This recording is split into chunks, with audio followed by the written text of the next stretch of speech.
गाजियाबाद के इंदिरापुरम में, जहां पिछले 3 सालों से एक अनोखा फुटपाथ स्कूल चल रहा है। इस स्कूल में बच्चों को फ्री में खाना, स्टेशनरी का सामान और यूनिफॉर्म मिलती है। इस स्कूल को चला रही है एनटीपीसी की रिटायर ऑफिसर नीरजा सक्सेना। लेकिन खास बात यह है कि वो बच्चों से फीस के बदले प्लास्टिक लेती है। क्या है उनकी इस अनोखी पहल के पीछे की कहानी, आइए जानते हैं नीरजा सक्सेना से। ये है नीरजा सक्सेना, जो स्कूल जाने की तैयारी कर रही हैं। स्कूल के साथ साथ वो अपने घर को भी संभालती हैं, जिनकी जिंदगी का सिर्फ एक ही मकसद है कि वो बच्चों को अच्छी शिक्षा दे सकें। नीरजा फुटपाथ स्कूल सुबह 10:30 बजे से शुरू हो जाता है, जो दोपहर 12:30 बजे तक चलता है। नीरजा इन बच्चों को पढ़ाई के साथ साथ हर वो सीख देने की कोशिश करती हैं जिससे बच्चे अपनी पर्सनैलिटी को बेहतर तो कर सकें, साथ ही अपने जीवन में मोरल वैल्यूज भी अपनाएं। वो इन बच्चों को गायत्री मंत्र से लेकर राष्ट्रीय गीत, हिंदी इंग्लिश में प्रेयर, शपथ और आखिर में राष्ट्रगान करवाती हैं। गुड मॉर्निंग बच्चों, गुड मॉर्निंग। जोर से। तत्सवितुर्वरेण्यं भर्गोत।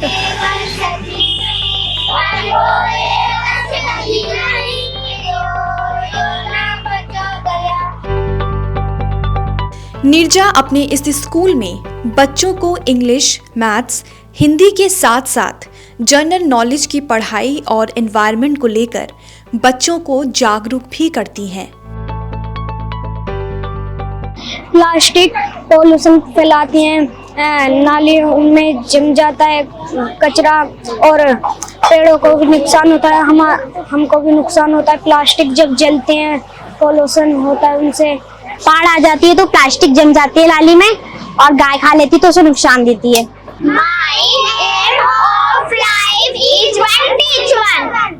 पर्यावरण में कौन सा स्लोगन याद कराया? धरती की बसे पुकार, पेड़ लगाओ बार बार। अगर किसी स्टूडेंट को कुछ समझने में परेशानी आती है तो उसे अलग से वक्त देकर उसकी सब्जेक्ट प्रॉब्लम्स को सॉल्व करती हैं। मैं नीरजा सक्सेना हूँ और एनटीपीसी से रिटायर्ड हुई थी 2019 में अगस्त। उसके 6 महीने के बाद ही हमारा कोरोना आ गया था, तो हम ऑफिस के सब फॉर्मेलिटीज़ पूरी कर ही चुके थे, बोर ही हो रहे थे घर में बैठे हुए। तो हम कोरोना में हम फिल्में देखते थे, फिल्म बिल्कुल बंद हो गया, बिल्कुल आना जाना सब बंद हो गया था। तो हम इसमें टीवी में देखते थे, काफ़ी लोग तब भी काम कर रहे हैं बाहर निकल के।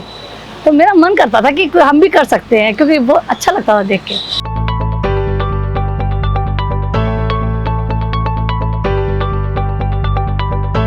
खानदान एक हमारी डिलीशियस फूड करके रविंद्र मिश्रा जी चाहते, उनका अपना वही है, मतलब फूड ऑर्गेनाइजेशन है या खाना नहीं प्रोवाइड कराते, खाना ऑनलाइन ऑर्डर पे खाना लंच पैकेट घर में प्रोवाइड कराते हैं। तो उनकी लेबर ही बनाती है और लेबर ही डिस्ट्रीब्यूट करती है, कोई वहाँ नहीं खाते खाना, वो पैकेट घर पहुँचाते हैं ऑर्डर पे। तो वो उनका कोरोना में बंद हो गया था। अच्छा, बंद हो, लेबर भी जाने लगी भाई कोरोना में ना, तो उन्होंने ये सोचा कि चलो हम जो है खाना बाहर बांटेंगे, बनवाएंगे खाना, डोनेशन लोग देंगे। लोग डोनेशन देते थे अन्न, कोरोना में तो सारे लोग देने लगे। तो हम लोग बांटते पूरे, जब तक कोरोना खत्म नहीं हुआ बच्चों को खाना हम बांटते थे उनको। फिर मैंने क्या किया, पढ़ाने का डाली थोड़ी सी उनके, जिसने सूरज चांद बनाया, जिसने तारों को चमकाया, ये प्रेयर सिखाई बच्चों को, सब बोल रहे, बच्चे खुश हो रहे हैं। 1 2 3 ABCD गा के सिखा दी। तो उनको पढ़ने की क्रेज थोड़ा सा डेवलप करा, गाने सिखाए, अच्छे गाने। इस टाइप से बच्चे इंटरेस्ट क्रिएट हो गया बच्चों का। काफ़ी समय हो गया, तो फिर मैंने उन बच्चों से एक दिन कहा, जब देखा कि हाँ अब हम पढ़ा सकते हैं इनको, कि आप लोग पढ़ेंगे? तो बच्चे बोले हाँ पढ़ लेंगे। तो उन्हीं बच्चों को हमने एक दिन जोश में आया मन कि चलो बेटा, हमारे यहाँ कंस्ट्रक्शन का काम चल रहा था, तो टाट होते ना सीमेंट की टाट पर, उनको हमने बिछाया। फर्स्ट डे हमने आइए जो बच्चा, तो 20 बच्चा फर्स्ट डे ही आ गया, 30 बच्चा करीब।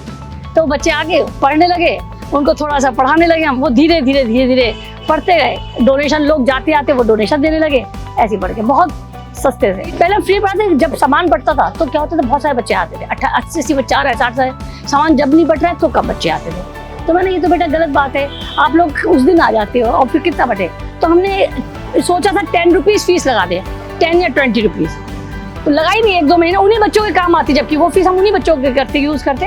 हाँ ना बेटा, आज से 10 रुपीज फीस है, 20 रुपीज। मैडम ने कहा 20 लगा लो। मैडम 10 बहुत कम है, 20 लगाई कि आप 20 रुपीज दें, वो बच्चे आया करेंगे, चाहे सामान बटे तब भी, तब वो बाकी एब्सेंट भी जाएंगे बच्चे। तो 3-4 महीने ये चला हमारा, लेकिन हमने उसमें क्या देखा कि बच्चे 20 रुपीज फीस भी नहीं दे पा रहे थे। उसमें भी बच्चे कहते थे मम्मी कल अगले महीने दे देंगे, मैडम अभी लाए नहीं, कल ले आएंगे।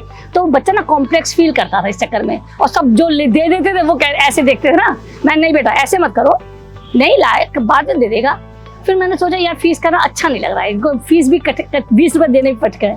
ऐसा आज से एक दिन अचानक आया 2-3 महीने बाद, फीस नहीं लेंगे हम।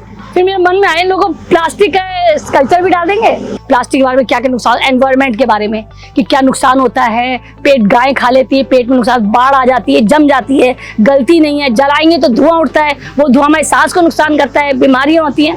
खूब अच्छी तरह से उन्हें उसके बारे में बताया। फिर मैंने आज से आप लोग की फीस जो है, प्लास्टिक की बोतल ला सकते हो ना, अपनी मम्मी से कहिए घर जाके कि प्लास्टिक की बोतल इकट्ठे की तेल की होती है और ये कैंपा कोला की होती है, उसमें अंकल चिप्स हैं, टॉफी हैं, दूध की प्लास्टिक है, वो सब भर के छोटे बच्चे 2 बोतल, बड़े बच्चे 4 बोतल महीने में लेके आया करेंगे।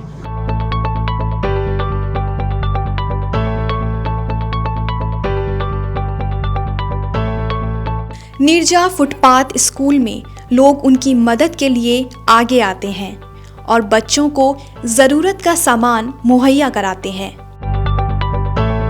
अन्नदान महादान की ओर से बच्चों के लिए रोज फ्री में खाना आता है।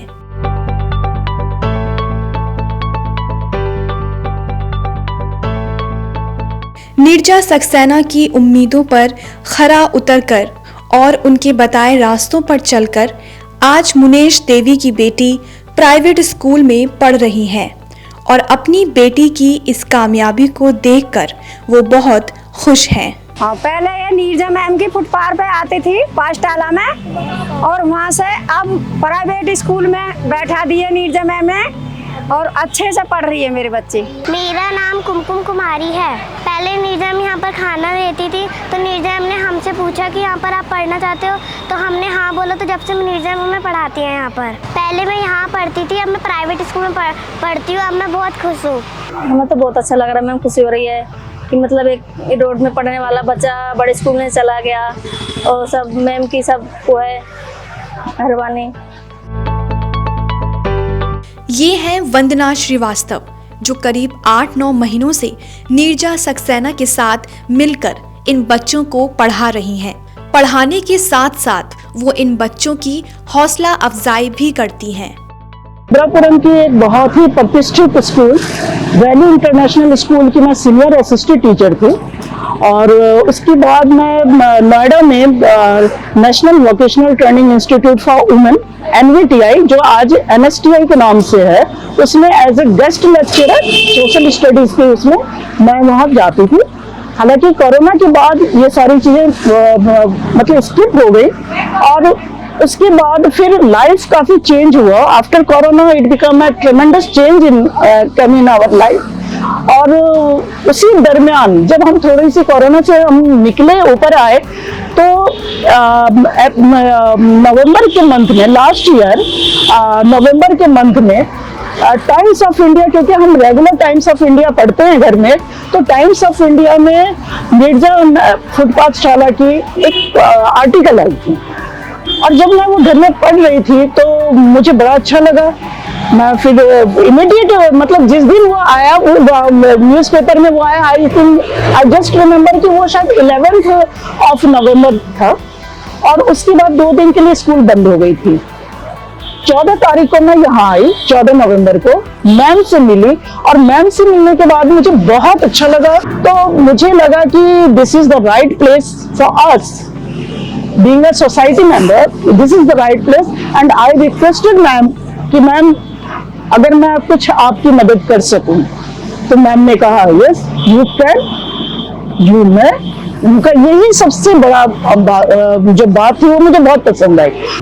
पूरा complete, she is totally devoted to these students, इनके लिए ही समर्पित है। और मैंने इतने दिनों से जो इनको नोटिस किया है मैम को, यही देखी हूँ कि निश्चल भाव से, और बार बार जब भी मैम को कोई बात होती है तो मैं यही बात कहती हूँ कि ma'am only because of your totally ये निश्चल भाव से किया हुआ कार्य है, इसलिए आपको कभी भी रास्ते में कोई ऑब्स्टिकल नहीं आते हैं। और मुझे लगा कि बस मुझे जो चाहिए था वो यही चाहिए था, और यही अब मेरा शायद जब तक मैं हूँ अब यही काम करूंगी। मैम ने हमें समझा दिया कि अगर आप कुछ करना चाहते हैं तो हाथ पर हाथ रख के मत बैठिए। नीरजा फुटपाथ स्कूल के बच्चे अपने ख्वाबों को संजो रहे हैं। जब उनसे पूछा गया कि वो आगे क्या बनना चाहते हैं तो उनके जवाब कुछ ये रहे। मेरा नाम जुलेसा खातून है। 3 सालों से नीरजा फुटपाथ में मैं पढ़ती हूँ। नीरजा फुटपाठ शाला में मैं हिंदी पढ़ती हूँ, मैथ पढ़ती हूँ, इंग्लिश पढ़ती हूँ। मैं बड़े होकर फौजी बनना चाहता हूँ। मैं स्कूल में हिंदी पढ़ती हूँ, इंग्लिश पढ़ती हूँ, मैथ पढ़ती हूँ। मैं टीचर बनना चाहती हूँ। जो मैम पढ़ाती है मेरा भी मन करता है टीचर बनने का। मैं बड़े होकर आर्मी ऑफिसर बनना चाहता हूँ। मैं बड़े होकर डॉक्टर बनना चाहती हूँ। I am a tree, I stand so tall, I am big branches, I am little branches small.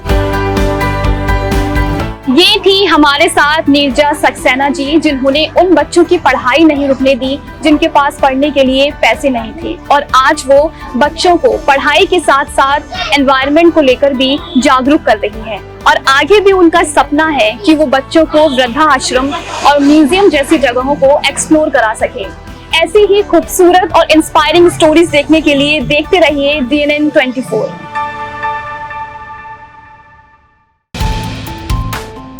जो है आपके आसपास, आपके शहर का खास, वो दिखाएगा आपको DNN 24, आपका अपना डिजिटल न्यूज नेटवर्क। तो फिर कीजिए लाइक, सब्सक्राइब और फॉलो।